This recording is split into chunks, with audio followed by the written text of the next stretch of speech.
Hey everybody, it's Master Gallengeist here, bringing you my review for the latest episode of His Dark Materials, Armour.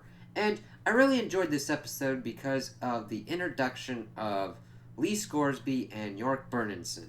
I think they handled those pretty well. I was really intrigued to see how they were going to adapt them and how it was going to kind of work out with them, and I really wasn't disappointed. I kind of liked the kind of flavors that they gave, like Lee Scoresby, and seeing Yorick kind of dealing with all of his kind of troubles. We also got a little bit more of a kind of look into the Witches' Council and Corum's kind of relationship with one of the witches in particular, Seraphina.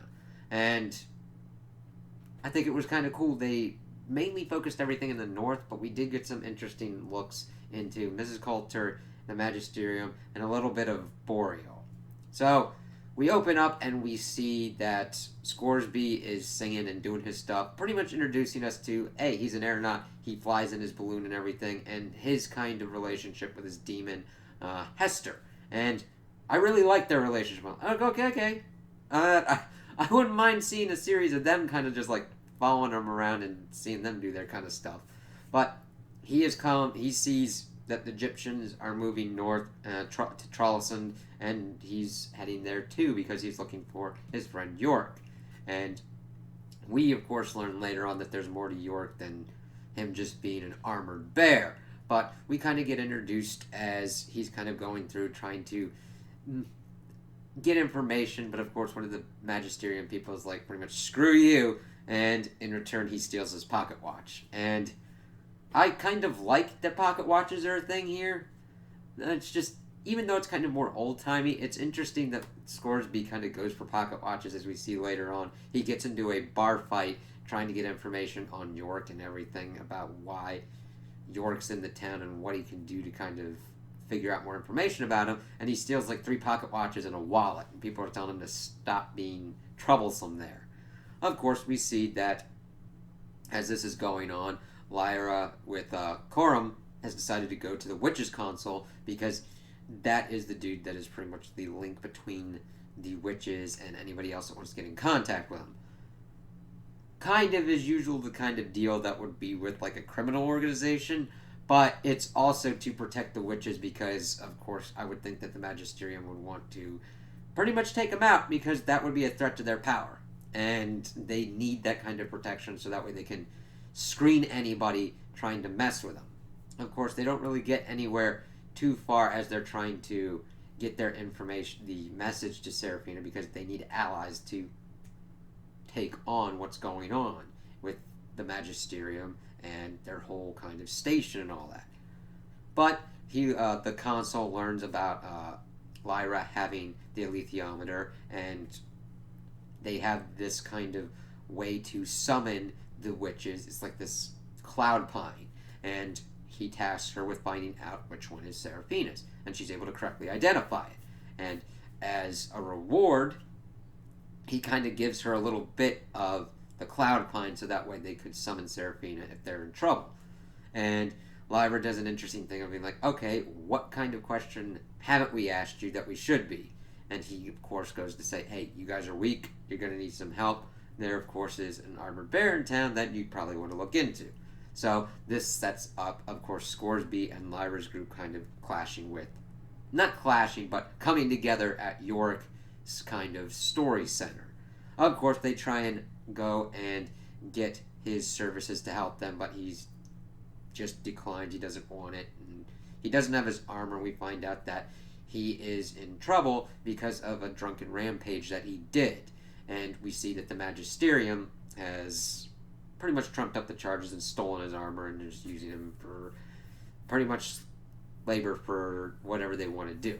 And we see that Scoresby's the one that learned this information because he wants to get York's armor back after he tried to like talk with him. He's like, hey, maybe I deserve to be judged. I'm like, why are you acting this way? And Scoresby's like, no. You're my friend. I'm going to help you. He learns about how the whole thing's messed up now.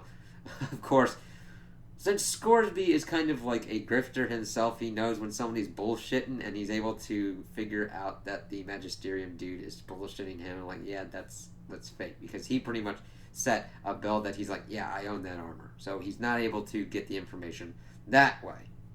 Of course, Lyra and Coram are able to bring the information to, of course, John Fa, but he's like, I don't want that kind of trouble. Let's just get ready to go.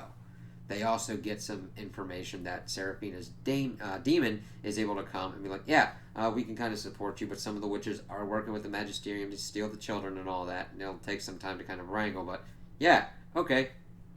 We'll help you. Seraphina, at least, will help whatever is needed.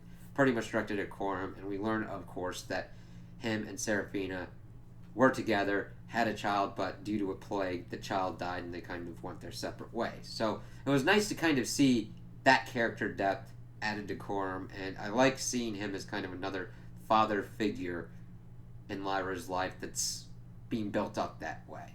He could have been a kind of just one-note character that really would just deliver plot exposition or somehow bring in a character that would be needed at a certain time and place, but you don't really feel that in this show. They actually do a good job of being like, hey, Lyra feels for this dude, understands the whole thing about like trust and all that, and it's kind of cool to see that.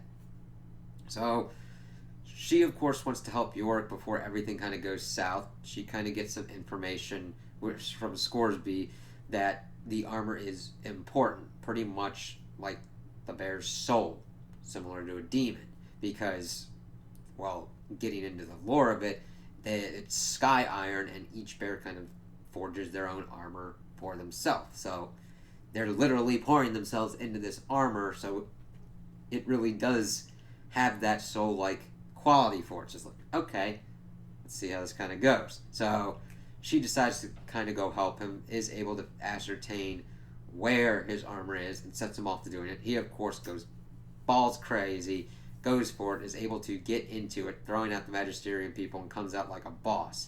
And, of course, they then go, and John Paul's like, alright, fine. And he, of course, doesn't know anything about Scoresby, and Scoresby's like, oh, I thought you kind of knew me and everything. He's doing his whole sales pitch and everything.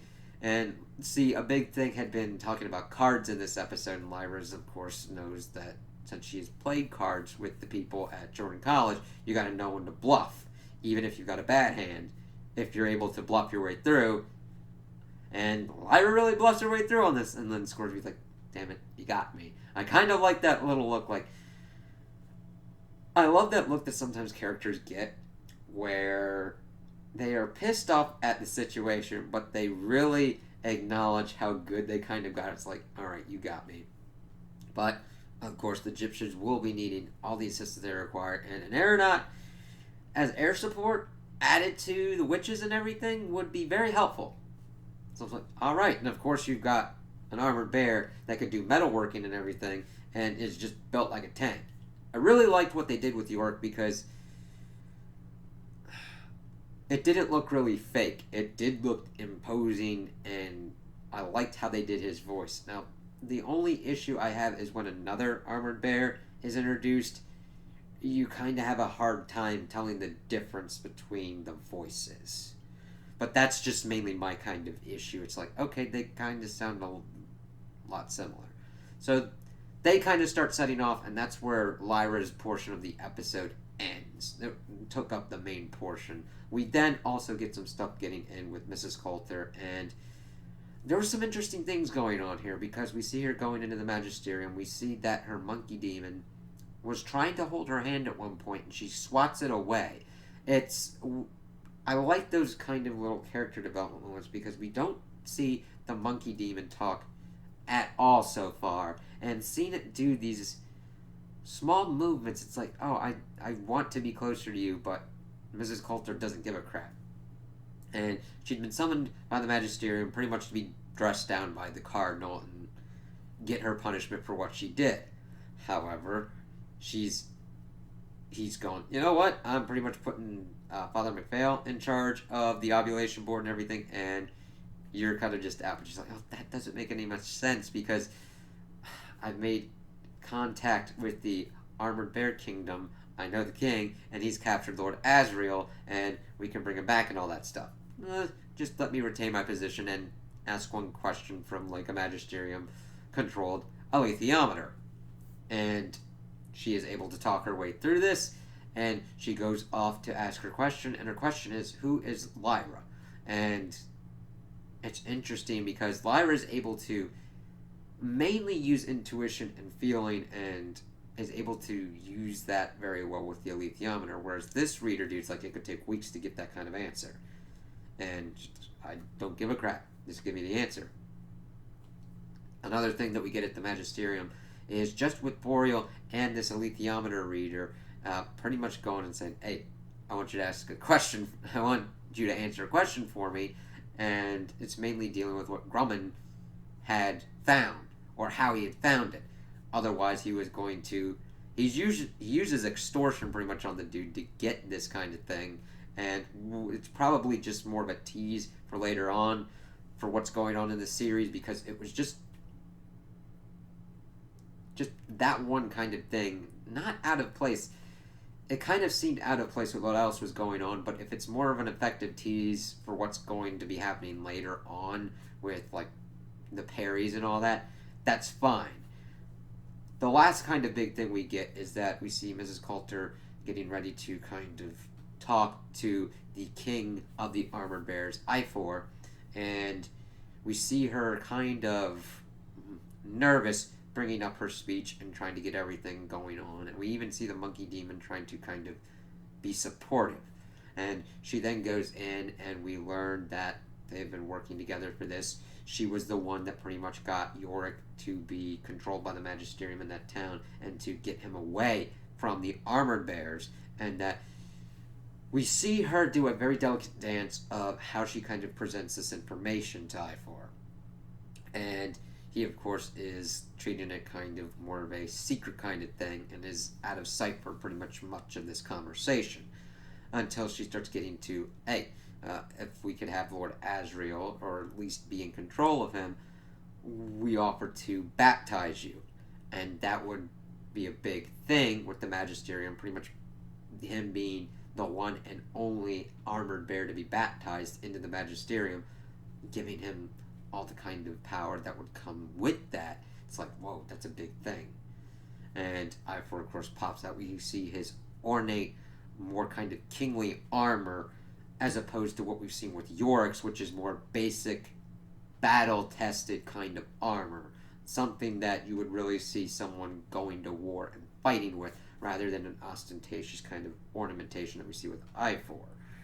And he accepts this, and of course Mrs. Coulter's really happy with that and kind of goes off. So definitely a lot of different kind of mechanisms are turning and getting ready to kind of get through the rest of the season. We see that they're making their journey to the north with the Egyptians and getting all of their forces kind of together to assault the station.